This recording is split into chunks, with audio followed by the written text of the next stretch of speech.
Hi, this is Wendy O'Leary, mindfulness educator and children's book author. I want to share with you today an activity that is connected to the idea in my newest book, The Monster Parade.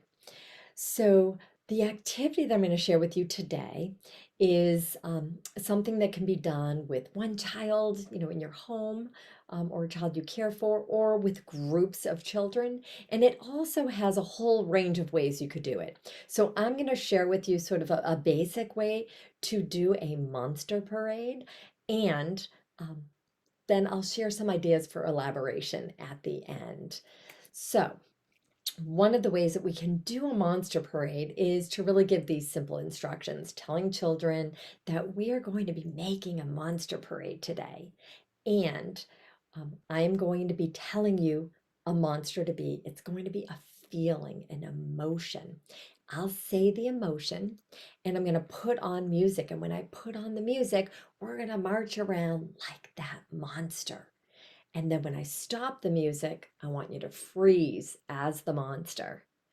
And one of the things I always do before we start any monster parades is I'm really clear about parameters. One time I did the monster parade with 3 kindergarten classes in a huge gymnasium. So I was very clear on this box. This is sort of where our parade, this is our parade route. That the monsters in the parade by themselves, we're not touching other monsters in the parade, or we're not touching other things. And you can be clear about your take on whether or not sounds are a part of your parade. So they march around in the parade. So say we say, all right, we're going to be angry monsters. I put on the music, march as an angry monster, and then I pull the music off, I stop it, and they freeze as an angry monster. Now, either at that point or at the end of our parade, when we've done a bunch of different emotions, I would then ask the children, what did it feel like in your body when you were an angry monster, or a sad monster, or a happy monster? So it's really important to remember that though it can be a lot of fun, and again, lots of creative ways to make a monster parade, it's really important that we remember the intention, which is to help children understand their emotions and how to work more effectively with them. So we ask, how did it feel? What did that feel like? What did you notice? So we're cultivating their ability to really recognize how emotions show up in their bodies. It's a really skillful, helpful thing to do with children. And then we can take it a few steps further. So we could even say, when that monster is in charge, say the angry monster, when that monster's in charge and we jump in the parade with that monster, what might we do? What might happen if the monster's in charge? We might hit somebody. We might say something we shouldn't say. We might throw something, right? So helping children to understand, and we could actually let the monster go by in the parade. Notice how it feels in our body, but we can let it go by and not join the parade. What might be some things that can help us so that we don't join the parade, so that the anger doesn't take over, isn't in charge? We have a superpower. We don't have to let the anger be in charge. We can just let it go by. So maybe this is a place where you teach some self-regulation skills, some soothing skills, breathing. We could take one conscious breath. You could even add hand motions, breathing in or out, right?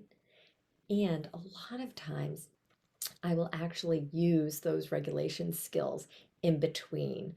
If I don't have music, I might tell them, we might do a quiet parade and tell them to listen for the sound of the bell. And when the bell rings, we stop and we take a breath in and out. Or maybe we feel our feet, and I'll do the activity that I teach them in advance, which is saying, feel your feet. And when I say feel your, they stomp with each foot. So feel your, and then bringing the attention down to the feet. Feet. Then we take the breath in and out And then I might tell them the next emotion that we're going to parade as.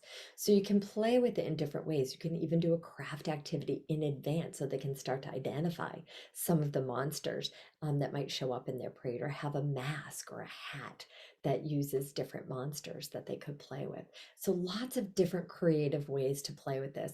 The one thing that I would also say, you could even back up the activity a little bit, and instead of giving them the name of an emotion to parade as, you could give them a scenario, like you have to walk into a room with a bunch of other children that you don't really know very well. What monster might show up? Or you just found out that there's a surprise quiz in class, or you were just told that you can't do something you really want to do.